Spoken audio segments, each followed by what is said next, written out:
Crime ou fatalidade, Polícia Civil investiga o segundo incêndio que atingiu a Prefeitura de Criciúma em menos de 2 semanas. As chamas danificaram pelo menos 60% da estrutura. Investigação. Instaurado inquérito para apurar a causa da morte de uma jovem de 17 anos em Lages. Ela foi deixada sem vida no pronto atendimento da cidade. Depois de mais de 2 meses em greve, na semana passada eles decidiram suspender a paralisação por 60 dias para continuar negociando com o governo. Decisão que gerou tumulto e teve intervenção da polícia.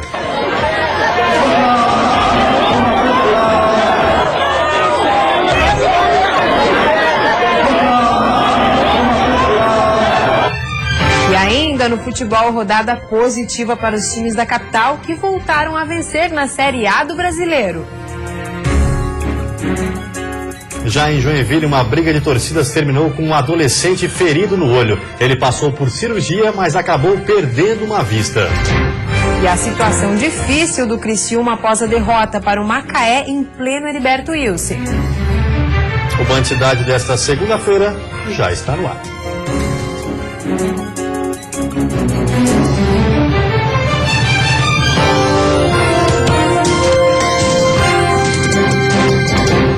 Olá, boa noite.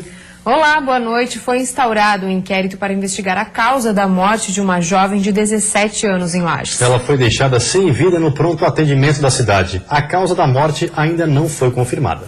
Jordana Branco, de 17 anos, foi trazida para este pronto atendimento no domingo, por volta das 10 horas da manhã. Segundo a equipe médica, ela já estava sem vida quando foi deixada no local por 3 pessoas, que não ficaram para prestar esclarecimentos. O corpo da adolescente foi encaminhado para o Instituto Geral de Perícias, que coletou material para testar a causa da morte. Um boletim de ocorrência foi registrado na polícia por um parente da vítima. O caso está sendo investigado pela Delegacia da Criança, Adolescente e Proteção à Mulher.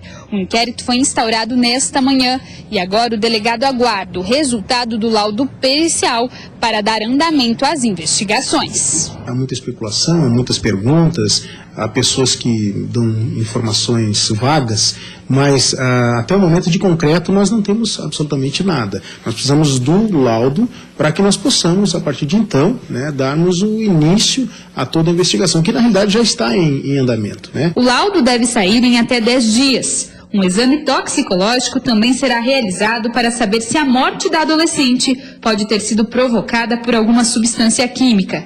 De acordo com o delegado, algumas pessoas também serão intimadas para prestar depoimento. A partir do laudo, vou ver que espécie o que levou à morte, qual é a causa mortis, qual foi o motivo, as circunstâncias do que aconteceu. A partir de então, pessoas serão ouvidas, as testemunhas, ou eventualmente testemunhas, pessoas que estiveram com ela, enfim. Toda a tramitação da investigação. Até agora o que se sabe é que Jordana esteve em algumas festas durante o final de semana e passou mal no domingo pela manhã. A jovem de 17 anos foi enterrada em Campo Belo, cidade próxima de Lages, de onde era natural. A jovem era mãe de um menino de 2 anos. Em menos de 2 semanas, a Prefeitura de Criciúma novamente foi atingida por um incêndio neste domingo. O local deve ficar interditado. O fogo começou pouco depois do meio-dia. Desta vez, as chamas atingiram também o 2º andar do prédio onde funciona a Prefeitura de Criciúma e uma área muito maior do que aquela que havia sido afetada há cerca de 10 dias. Os bombeiros tiveram muito trabalho para controlar as chamas. As equipes precisaram deixar o prédio, já que havia o risco de desabamento. O fogo passou a ser combatido pelo lado de fora. Uma espuma foi utilizada para tentar conter as chamas. Com a água nós combatemos o fogo através do resfriamento. Como nós não estamos conseguindo chegar e o fogo está ali numa pilha de papel, nós estamos jogando essa espuma para ele abafar. Aí nós apagamos o fogo por abafamento. O prefeito de Criciúma, Márcio Búrigo, chegou a se emocionar enquanto acompanhava o trabalho das equipes. A prefeitura estava organizando o prédio para voltar a atender a população hoje. Por isso, a frustração dos profissionais era ainda maior. Ver a prefeitura num domingo, numa situação como essa, realmente, para nós, somos fortes, mas não tanto. Temos sentimentos. E com isso a gente vê a história da cidade. É uma história da cidade que está sendo afetada mais uma vez por um incêndio e que isso mexe com a nossa estrutura. O prédio da prefeitura está interditado. até que engenheiros avaliem se a estrutura corre risco de desabar. O gabinete do prefeito, a coordenação de comunicação, a área de planejamento e a de tecnologia da informação foram as mais atingidas. A estimativa é que com o segundo incêndio, pelo menos 60% do prédio esteja destruído. Ainda não se sabe de que forma a prefeitura irá reorganizar as secretarias. A gente tem que avaliar para ver se é possível ainda arriscar, fazer com que aqueles setores voltem lá dentro a trabalhar ou não. Isso tem que passar por uma avaliação técnica, ou a decisão de cercamento total do paço e reestruturação total, enfim. Isso eu não arrisco dizer, eu vou aguardar a posição técnica das pessoas que vão avaliar isso para comunicar ao prefeito. Com a segunda ocorrência em pouco mais de 10 dias, cresceram as suspeitas de incêndio criminoso, algo que somente a perícia, que será feita nos próximos dias, poderá comprovar. É precipitado, é leviano, é amadorismo dizer que foi criminoso e também é amadorismo, é precipitado dizer que não foi. Vamos aguardar as informações dos órgãos, das pessoas técnicas na área, para que evitemos essas fofocas, principalmente de WhatsApp, né, de pessoas que estão inventando, criando teorias de conspiração, disso, daquilo, outro, sem antes termos uma resposta. O governador do estado, Raimundo Colombo, está em Criciúma e irá acompanhar o trabalho de rescaldo. A prefeitura espera contar com o apoio do governo para reconstruir a estrutura o mais rápido possível. E a seguir, Ponte de Laguna deve ficar pronta ainda esse mês. E a tecnologia catarinense, drone é desenvolvido para mapear e indicar pontos com desmatamento e lixo.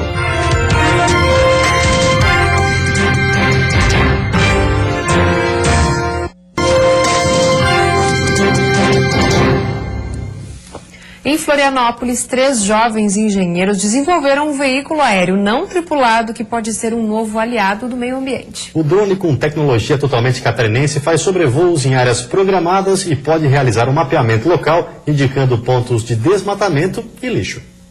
Esta aeronave disponibiliza uma nova solução em captação de imagens aéreas, monitoramento e mapeamento. O veículo aéreo não tripulado foi criado e idealizado por 3 engenheiros catarinenses recém-formados. Os 3 jovens trabalham com o projeto desde 2013. O drone, que recebeu o nome de Isis, é feito com fibra de carbono e pesa aproximadamente 1 quilo. O equipamento possui um sistema autônomo que não necessita de piloto ou pista em nenhuma das etapas da operação, nem mesmo na decolagem ou no pouso.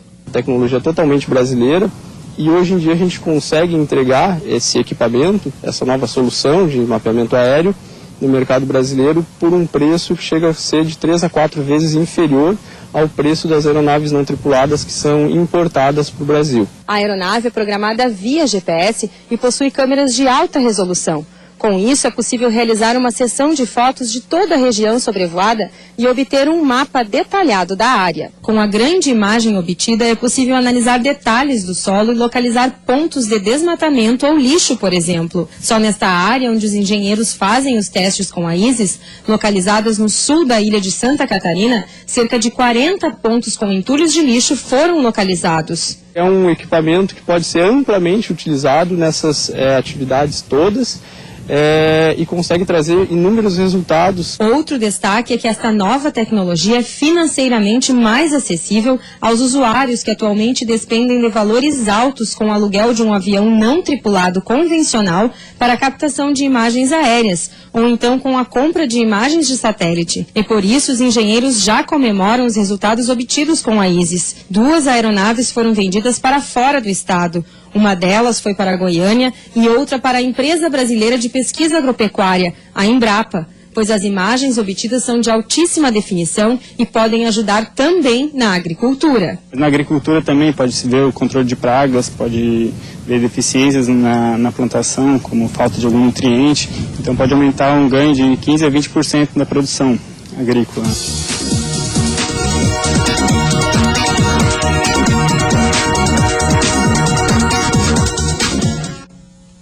Finalmente, uma data para a conclusão. A Ponte de Laguna, uma das maiores obras em execução no país, vai ficar pronta no dia 30 deste mês. A Ponte Anita Garibaldi deve solucionar um problema antigo, o gargalo da BR-101 no trecho de Laguna.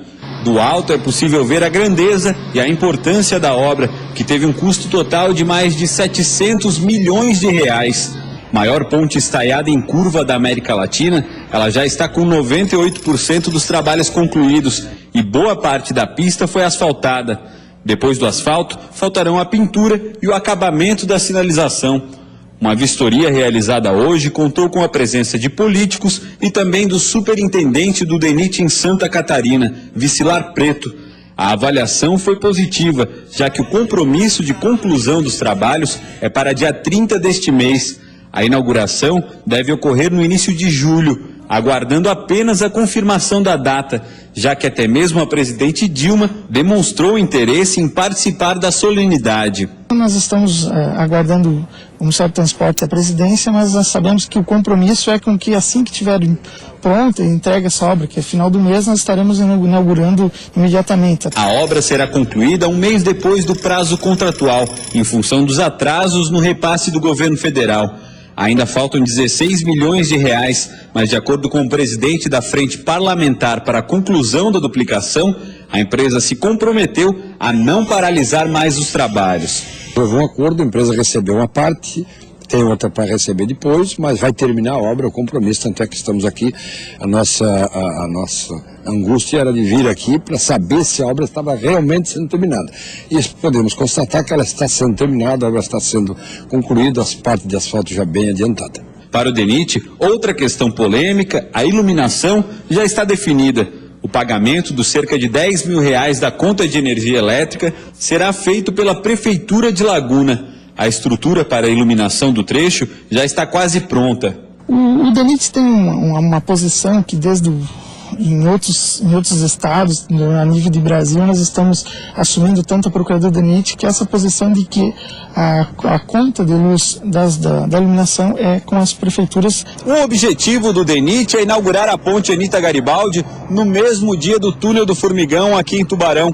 A obra está em fase de acabamento e também tem o dia 30 deste mês como prazo final para a conclusão dos trabalhos. As duas obras são as principais em andamento na duplicação do trecho sul da BR-101. 2 pontos estão um pouco mais distantes da conclusão. A Ponte Cavalcante, que fica a poucos metros do túnel e só deverá ficar pronta em dezembro deste ano.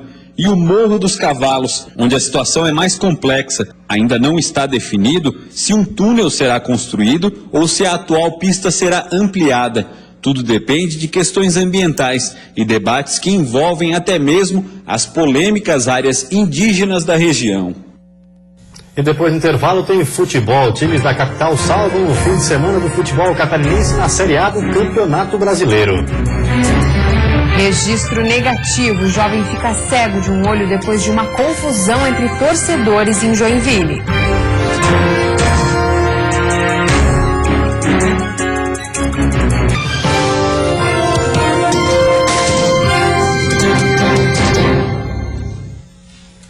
Futebol, uma rodada em que apenas os times da capital se deram bem no Campeonato Brasileiro. Destaque para o Avaí, que venceu fora de casa com o gol já nos acréscimos. No Serra Dourada, pouco mais de 1.000 pessoas assistiram a um jogo de pouca criação e muita marcação entre Avaí e Goiás. O lance mais perigoso dos donos da casa foi esse, mas Wagner saiu bem e evitou o gol. No segundo tempo, o Avaí foi mais ousado e buscou a vitória. Até que aos 48 do segundo tempo, Anderson Lopes puxou o contra-ataque e serviu Rômulo, que só tirou do goleiro Renan e fez o gol da segunda vitória do Leão fora de casa. O Leão é o 7º colocado com 10 pontos. O gol é sempre bom, ainda mais assim tem uma emoção maior e melhor, né? Graças a Deus pude ajudar a minha equipe, ajudar o Avaí. É isso aí, trabalhar pelo que semana que vem tem clássico. No Orlando Scarpelli, depois de uma boa jogada de Cleiton, Carlos Alberto aproveitou a falha de Fernando Praz e abriu o placar. Mas na sequência, empate do Palmeiras. Gabriel acertou esse chutaço de fora da área, sem chances para o goleiro Alex Muralha. Já no segundo tempo, o estreante Thiago Santana aproveitou o bom contra-ataque do Figueirense e marcou o gol da vitória do time da casa. O Figueirense até marcou o terceiro antes do fim do jogo, mas o gol foi anulado por impedimento. Com a vitória, o Alvinegro ficou na 14ª posição com 7 pontos. A gente não tem muita bala para gastar e as balas que a gente tem que ser certeiro. E aí a gente foi certeiro e ganha o jogo com inteira justiça. No Maracanã, mais de 20 mil torcedores viram Flamengo e Chapecoense. O time da Gávea pressionou o tempo todo, mas encontrou resistências na forte marcação da Chape. Mas com um jogador a menos, depois da expulsão de Wilson, o Verdão do Oeste não conseguiu evitar o gol da vitória do Flamengo. Num lance confuso, Gabriel chutou e marcou. O Verdão do Oeste é o 9º colocado com 9 pontos. Na estreia do técnico Adilson Batista, o Joinville até que jogou bem, mas não o suficiente para evitar mais uma derrota em casa. O tricolor estava mais rápido, porém o Timão foi melhor no primeiro tempo. E quando parecia que ia conseguir equilibrar o ataque, o Jack foi surpreendido. Jadson girou de frente para a área e chutou colocado para abrir o placar. Na volta do intervalo, o Timão tentou liquidar o jogo na cobrança de escanteio. Gil desviou de cabeça com perigo, mas foi só o que o Timão produziu no segundo tempo. As chances mais perigosas do tricolor vieram de bola parada. Marcelinho Paraíba, na cobrança de escanteio, por pouco não fez gol olímpico. O Jack continua na lanterna com apenas 1 ponto. Onde nós fizemos principalmente no segundo tempo, um grande jogo. Faltou o detalhezinho da finalização, de caprichar, de escolher o companheiro melhor colocado, mas num todo eu gostei pela entrega deles.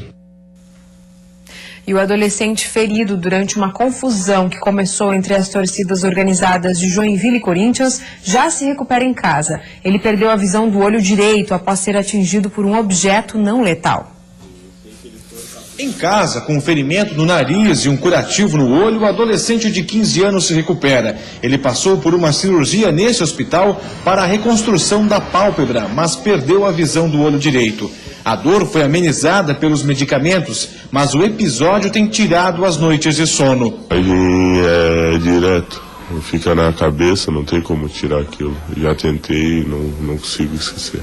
Os ferimentos no rosto foram resultado de uma confusão entre as torcidas organizadas de Joinville e Corinthians, ocorrida no sábado, antes do jogo válido pela 6ª rodada do Campeonato Brasileiro.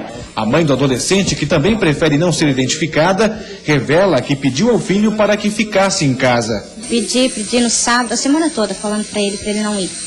Mas eles crescem, penso que já são adultos, né? Já sabem o que fazem. Faltava cerca de 1 hora para o início de jogo quando as torcidas rivais começaram a briga. A origem da confusão foi aqui bem em frente ao estádio. Alguns torcedores que ainda chegavam à arena buscaram refúgio em lanchonetes e bares próximos para se proteger da violência. Nesse vídeo é possível ver que alguns torcedores da organizada atiram objetos contra a polícia.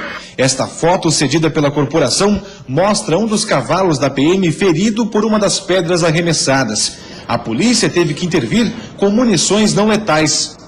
Pelas unidades no local foram 3 linhas de contenção, né? Uma com policiais da CPT, outra com cavalaria e a outra com policiais apenas com bastão, né? E de acordo com a agressão sofrida pelos policiais, foi usado os meios previstos nos nossos procedimentos operacionais padrão.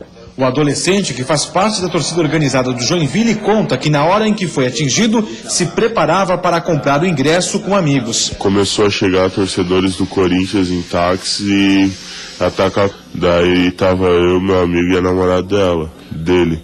Daí, a hora que a gente tava voltando, eu levei minha amiga até o outro lado da rua, na padaria, que tava seguro, e voltei pra ver se meu amigo tava bem. Foi onde, a hora que eu pisei no outro lado da rua, o policial pegou e atirou. A versão contada por ele ainda vai ser apurada. A conduta do adolescente durante a confusão também vai ser investigada. O comando do 8º Batalhão instaurou o inquérito policial militar. Nós temos, por obrigação, abrir um inquérito policial militar para apurar o que artefato provocou a lesão nele, se as ações da Polícia Militar foram de acordo com nossos procedimentos operacionais padrão, ou seja, verificar todas as circunstâncias que envolveram aquele fato. E pela Série B, situação complicada para o Criciúma. Jogando no sul do estado, o time catarinense perdeu para o Macaé e caiu para a 14ª posição. No primeiro tempo, o Tigre bem que tentou sufocar o Macaé, mas as chances de gol eram sempre desperdiçadas. A equipe carioca respondia nos contra-ataques. Nesta bola de Fernando Santos, Luiz se esticou para tirar. Se Luiz trabalhava de um lado, Ricardo Berna também tinha trabalho do outro. Paulo Sérgio bateu e Berna salvou. Em uma das chances mais claras da etapa inicial, Paulo Sérgio, em boa posição, não conseguiu concluir. Já no segundo tempo, Macaé cresceu. Em um belo chute, Anselmo fez 1-0. Na sequência, Pipico fez bela jogada e ampliou. 2-0 Macaé. O Criciúma parecia não ter forças para reagir. E já no finalzinho, Henrique tirou o Fábio Ferreira e bateu na saída de Luiz. Fim de papo, Criciúma 0, Macaé 3. Quando aqui chegamos foi cobrado muito trabalho. O trabalho está sendo realizado e de uma forma intensa. Agora, com certeza, os resultados não são aqueles que a gente aguardava nesse momento da competição. E a seguir, crise na indústria pesqueira do estado. Entre os problemas, a alta do dólar. E ainda depois de mais de 2 meses paralisados, os professores estaduais voltaram às salas de aula nesta segunda-feira.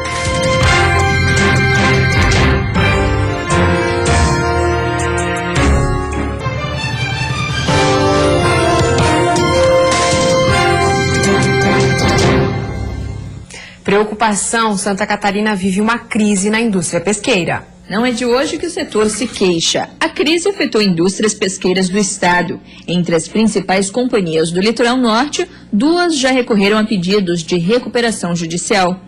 Além da alta do dólar, o aumento do preço da gasolina, da energia elétrica e da concorrência dos produtos importados, legalizada no Brasil há 10 anos, são apontados como problemas que agravaram a situação. Outra questão são os atrasos. A pesca da tainha iniciou na semana passada. Para o setor, esta temporada não será produtiva para a pesca industrial. Um dos principais motivos é o atraso na liberação das licenças para as embarcações. Além disso, tem a redução no número de barcos, dos 60 em 2014 para apenas 50 este ano. A terça-feira vai ter nevoeiros ao amanhecer, principalmente na Serra e no Vale. E tempo seco, com sol no decorrer do período em todas as regiões. Temperatura elevada para esta época do ano. A mínima fica em 11 graus na Serra e a máxima em 32 no sul do estado. No Planalto Norte, mínima de 15 e máxima de 23. No Vale do Itajaí, Grande Florianópolis e Litoral Norte, máxima de 31. E no Oeste, mínima de 17 e máxima de 27 graus. E depois de 72 dias de greve, a mais longa já registrada em Santa Catarina, os professores retornaram ao trabalho nesta segunda-feira. No Instituto Estadual de Educação, o maior colégio de Santa Catarina, os 5.000 alunos e os 250 professores retomaram o ano letivo hoje. Com o fim da greve, a expectativa agora é pela recuperação do calendário escolar. A direção explica que só a partir da 6ª série vai ser preciso aulas extras e que não acredita em prejuízos aos estudantes. Minimizar essa questão e eles estarem bem preparados como sempre estiveram. Então isso eu tenho plena certeza de que nossos professores têm essa consciência e assim o farão. O Sindicato dos Trabalhadores em Educação coordenou a paralisação, que durou 72 dias. Cerca de 3.000 profissionais dos 29.000 filiados participaram da Assembleia que, com 70% dos votos, encerrou o movimento. A orientação do Sint é de retorno ao trabalho. A partir de hoje, os trabalhadores que quiserem ficarem em greve ou em paralisação, é responsabilidade individual de cada um desses servidores. A Secretaria de Estado da Educação registrou 28 escolas completamente paralisadas e o sindicato da categoria levantou que em pelo menos 800 das 1.111 unidades escolares de Santa Catarina houve algum reflexo da paralisação. Agora as negociações têm prazo de 30 dias, prorrogáveis por mais 30 para acontecer.